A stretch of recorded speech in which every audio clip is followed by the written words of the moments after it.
Got a 99 Dodge Intrepid. The very infamous engine knock.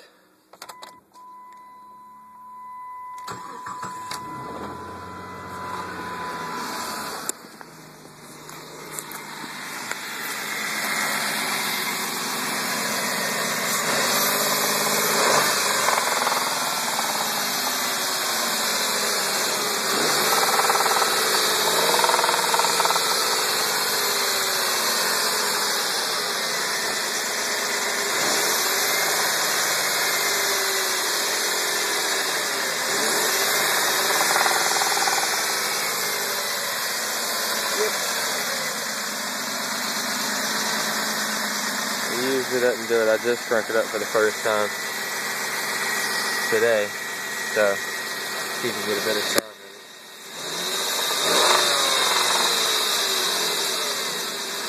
it. It only does it when the intake kicks in and it's breathing in air.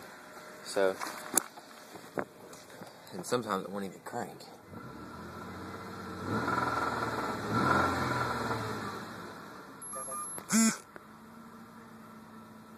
Yep, it sucks.